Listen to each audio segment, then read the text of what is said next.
Hey, conspiracy. Yes, science. I heard that you talked about simulation theory without me. I'm sorry, but I did. Was that a glitch in the Matrix? Must have been. Because I was supposed to be here. You were, but you Yeah, weren't. no, everybody, it's okay. It's actually, I was unavailable. So we thought what would be cool would be to kind of revisit, have a little bit more of a chat, going back to simulation theory, just because there's more stuff we can talk about and just kind of going back and forth together a little bit. Sounds good. All right. Let's see what we can come up with. Brew some coffee and pull up a chair. Open your mind, because Science versus Conspiracy will be revisiting the simulation theory over coffee. We'll be right back.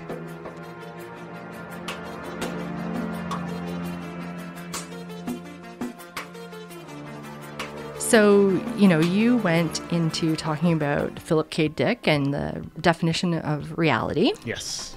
And, spoiler alert, one thing that I think would be neat for us to talk about, spoiler alert, people, I've said it twice now, one more time, spoiler alert for TV shows and stuff. Because one thing that, for those of you who don't know, I actually did a PhD program, and we talked a lot about reality and how reality is fairly relative.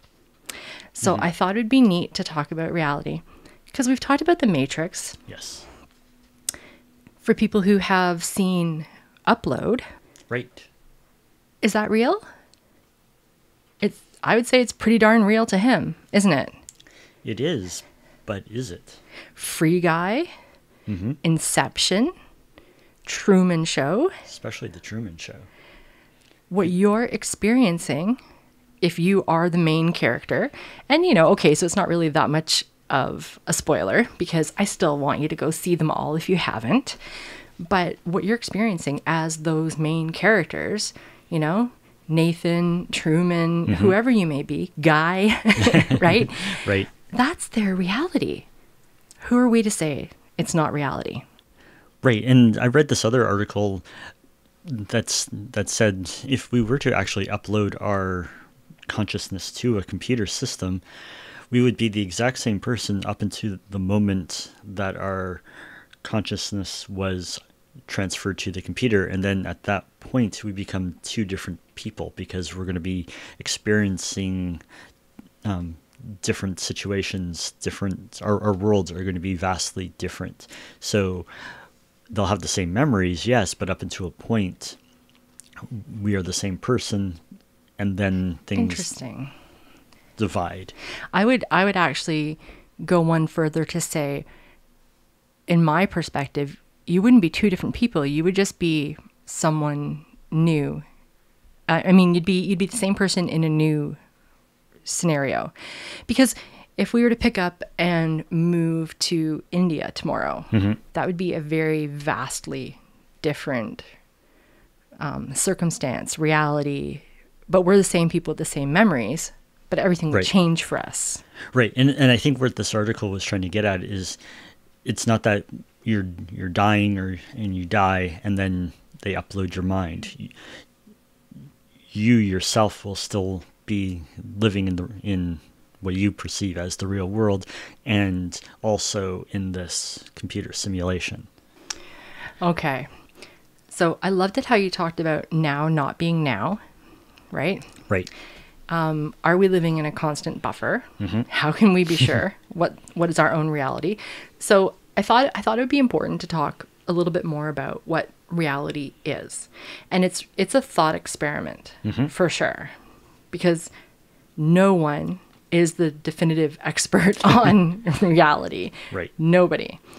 How do you know anything exists when you're not looking at it? This is what philosophers have debated for eons. If the tree falls in the forest and nobody's around, does it make a sound? Okay. So this is exactly what I wanted to address, right? So what we're getting here, we're talking about the spectrum of ontology and epistemology. For those of you who don't know, ontology is talking about what exists, what is true or real. And epistemology is how we know what exists, how do we know the nature of that knowledge, how we gain that knowledge. of what's true and real. Okay? Okay. So if we're talking in ontological terms, okay, so what exists, what's true, what's real? There's idealism, that's what's only in our mind and our mental representations. That's it. That's all that exists. Our mental representations of things. Correct. And then there's realism, that things exist whether we think about them or not. So that tree that falls in a forest and nobody's around to hear it, that's realism. Right. Or the light bulb when you close the fridge door. Yeah, that's right. No, there's a little man in there that turns it off and on. That's a conspiracy theory. Yeah, there you go. And then, you know, there's three other terms that we could talk about here, because objectivism would say, you know, a tree is a tree, whether we're aware of that tree's existence or not, right? So this is the realism. Yep. It exists outside of our consciousness. It's there. Right. Subjectivism or relativism is that, you know, our minds don't actually know anything but what we attend to and the meanings that we put on things and perceive about things. So that tree that falls in the forest, if we're not there, then no, maybe because we haven't put any thought into that tree, it's not real. Okay, so does that kind of make sense to you so far? Yes. There's something in the middle, this constructivism. And when I was doing my PhD work, this one really hit home for me because we were talking about the nature of scientific evidence and talking about, you know, a client, for example, in healthcare, their pain is what they say it is, right? It's their definition of it, whether or not we're able to experience it ourselves, but through empathizing with them and stuff, we are helping to co-create meaning together. So this constructivism, we create meaning about items in like the objective world. Right. And every different person creates meaning in different ways. Reality is interpreted by all of us differently, and we co-create our meaning together. So you and I are co-creating our own reality right now by doing this podcast. We're also co-creating a reality with our listeners, and our reality right now is very different than two other people creating a podcast in a different room, even though we're co-sharing, you know, some of the same maybe equipment, philosophies, that kind of stuff. Right. Our reality is very different than other people. My reality is one thing, your reality is another thing. But together, because we're sharing it together, our reality is co-created. Interesting. So does that kind of make sense? Yes. Okay. So I think what this all comes down to is that who's to say? Right. Right? Who's to say what exists and what doesn't? And the question is, you know, does defining something impose a nature upon it and therefore make it exist? So the fact that Bostrom, for example, you were talking about Bostrom. Yes. Does the fact that he defined a simulation theory or a simulation argument, I should say, Right. does that therefore make it exist? Because he imposed a nature on it, it doesn't mean it's real. He was just doing a thought experiment. He was talking about computers, actually. Right? So, I mean, because a lot of people have taken simulation theory and run with it with being all trippy, and, you know, how you talked about the Fermi paradox and Mandela effect, and, you know, I'll jump back to that in a second. But, you know, what I wanted to point out is that, you know, Muse even sings about it. If you guys, I have to work Muse in. Yeah. You knew that was coming. I knew that was coming. Yeah. You know, simulation theory is like a whole album. But, oh man, now I have like thought contagion in my head, and yeah, go listen to Muse, people. They're amazing. But, you know, the fact that Bostrom, like his argument was really all about technological capabilities in computing.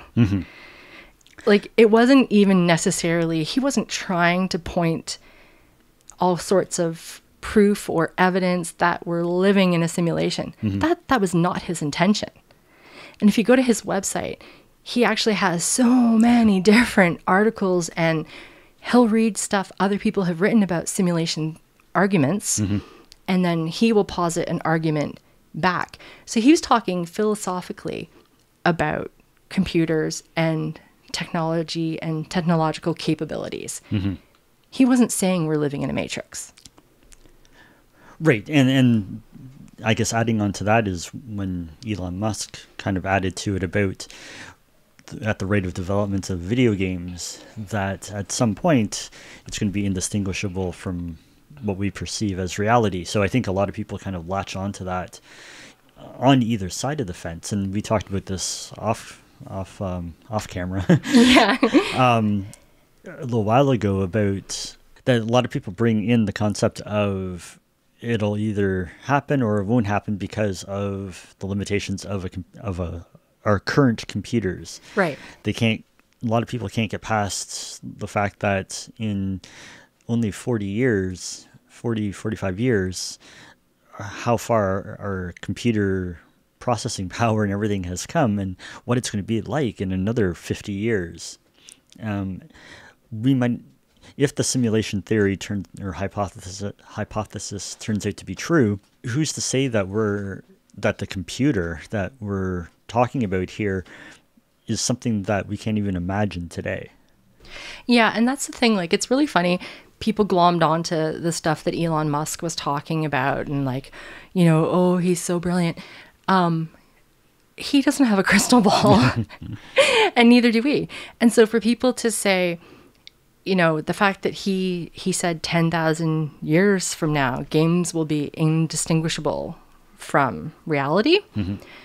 And he used Pong as the example. Like, did you hear that? Yeah. Like, he compared Pong to the games that we have now. Right. And how immersive they are, and how they're, especially with VR. But, that's, scientifically speaking, that's a really weak argument. But he doesn't have a crystal ball, and neither do we. So who's to say, just because he's saying, we're going to be advancing so much that we could all already be living in a computer, because we couldn't have imagined when we created Pong what the games would be like now. Like, that's kind of like a really weak argument, just to say, like, well, when they first made bread, they could never have imagined that there would be such a thing as a cronut. Right. So we must be living in a simulation. Can you imagine what the bread will be like in the future? Right. Like that's a really, okay. But anyway, I digress. But Bostrom's thing, I just want to go back to that, because it was all about computing. So have you seen the Kurzgesagt video on this? Maybe, Okay. but I don't think so. I should have showed you before the recording of this podcast, and this isn't the first time I've done this, so I'm sorry. But I watched a couple of really cool videos, and so we'll link them in the show notes for this one. And what Bostrom essentially was talking about, they broke it down in the Kurzgesagt video, that it's like 1 million trillion computer operations being done per second to simulate our planet, everybody on it having quote unquote conscious thoughts. Right. So are we going to have computers that can run like that in the universe, in the future? Absolutely. Well, that's the thing. Absolutely. Right? You're saying absolutely. Elon Musk is saying absolutely. But the answer is really maybe. Just because we couldn't have imagined going to having a computer in our pockets when, Alexander Graham Bell first started out.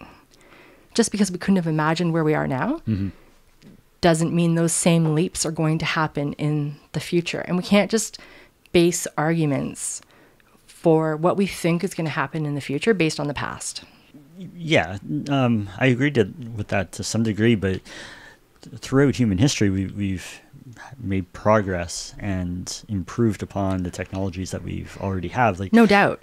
and even when we're talking about computers right now, maybe there is a limitation from our current M1, M2 processors that the Mac has or the Intel. Yeah. But there's quantum computing that's just around the corner. And there's a lot of big players that are really trying to develop this technology, and it's going to bring on stuff that we can't even imagine today.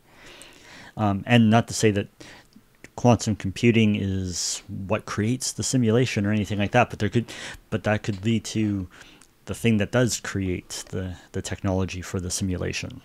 Fair enough. So I guess one of the things to comment on then is, okay, all things being equal, if these computers are going to exist to be able to simulate all these conscious thoughts,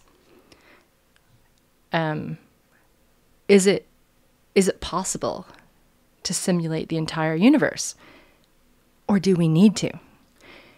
Right? So regardless of whether or not you actually ascribe to a simulation theory, and you think whether you think we're in one now, or whether you think we'll be in one in the future.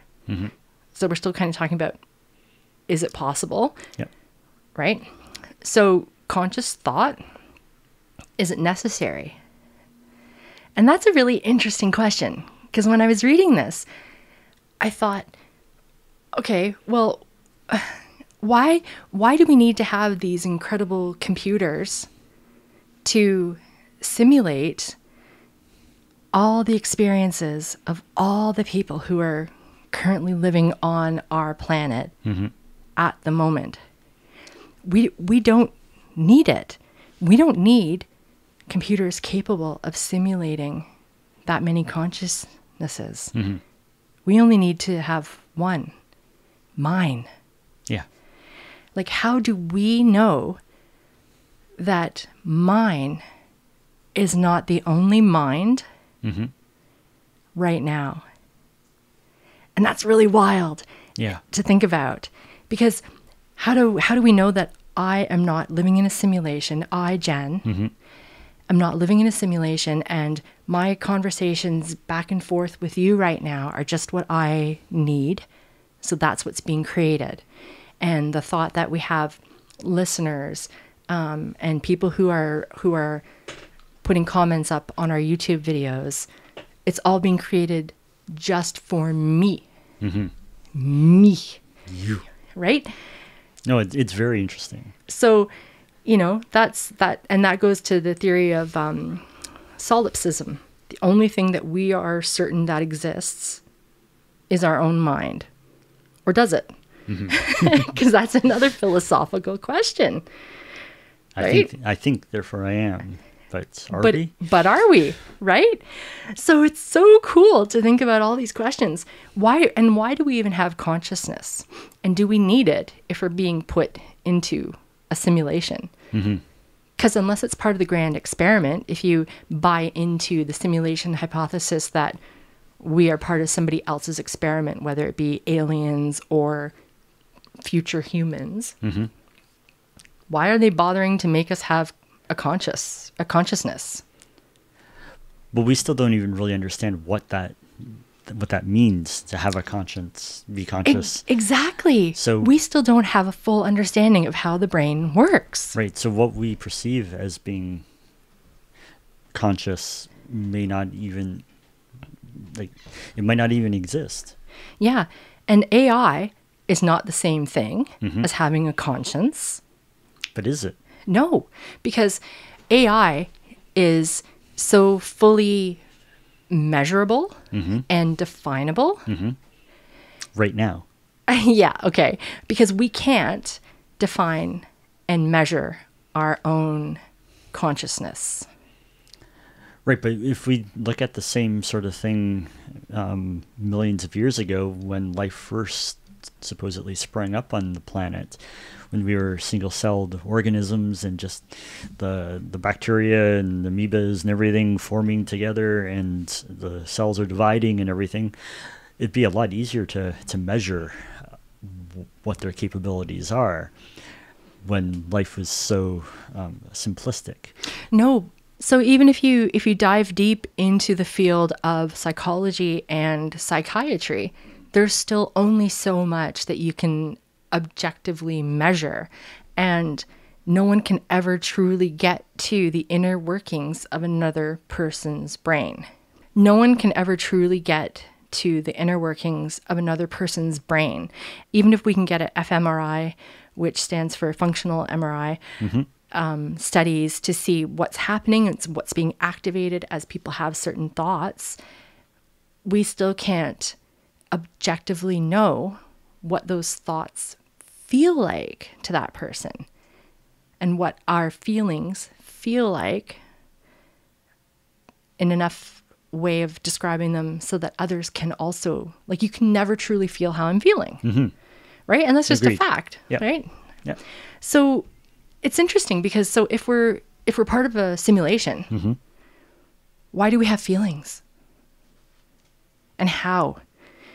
Because no one can program that, because we don't know how to define feelings and emotions down to that minutia.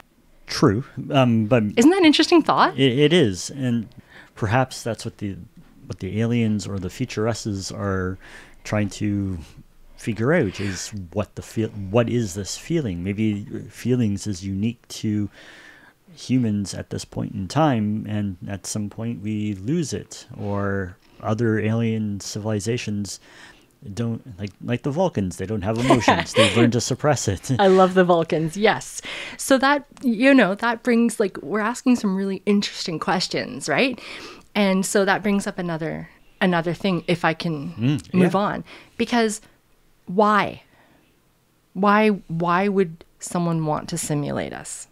That's the next question, and like post-man civilizations, or post-human, I guess is what they're calling them, right? Post-human civilizations. Why are they trying to model how life is likely to end?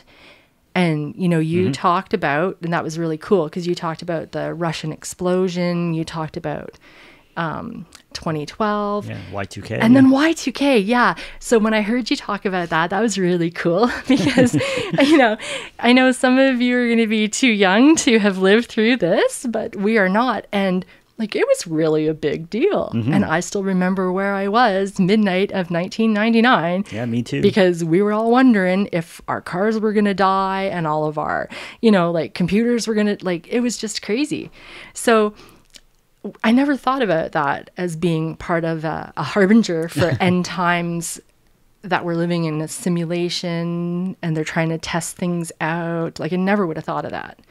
Yeah, and like, how would we know where that endpoint was in the transition? It's like what I said at the top of the show about if we were to transfer our brains into a computer simulation, everything that we know up until that moment of having your brain transferred, we would have all those memories, but then our lives would diverge. Yeah. And we wouldn't know. Yeah. I mean, I don't mind I don't mind the thought of being in a simulation for science. I don't mind the thought of being in a simulation for, like, a better understanding of modeling how the world might end. So, if these post-human civilizations, we've all been uploaded so that they can see what's going on and feelings and all that kind of stuff. But you know what I don't like the thought of? What's that? That we're in somebody else's video game. We're just a sim. Right? So that's another thing, though. Like, people have said, we're just like some supreme alien race's Sims game. Yeah, we could just be in some alien's basement computer. Yeah. Yeah. I don't like that. I don't like that at all. I want my life to have more meaning than that. But what you want and what actually exists are two different things. And then that's what of what I was getting at towards the end of the other show was, if this is all we know, and it turns out that we are in a simulation, does that us being in a simulation really matter? Because if this is what we define our reality to be, simulation or cartoon cutout simulation, this is what we know, does it matter? Well, but that brings up another question. If we are living in a simulation, would we be questioning it? Would they be letting us question it? And would they allow us to have, The Matrix and all these movies? Would they allow us to create, upload, and be questioning? All this could be happening in the blink of an eye. We perceive time, and travel time is another whole story, Oh, yeah. a whole podcast. But we perceive time as flowing at a certain rate.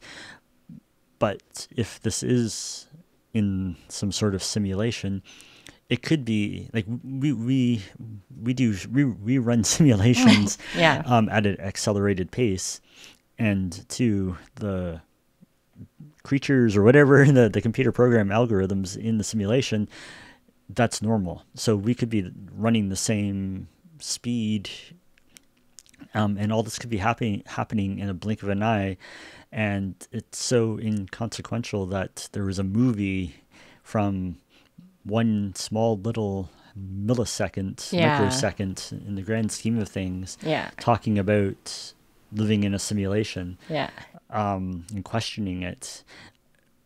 We don't know.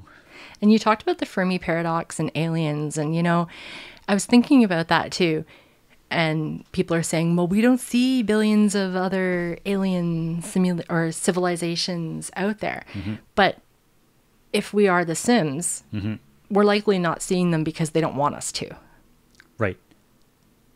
Yep. But then those glitches that you talked about, right? Glitches in the Matrix. And I actually found this really cool thing where they've actually kind of categorized a bunch of different kinds of glitches in the Matrix. So I'll link the article. Someone took it a step further to say, okay, well, if we are living in this simulation, these are what happens with bugs, what happens with glitches in the Matrix, right? And the most compelling thing I found was that we could be somebody's throwaway project.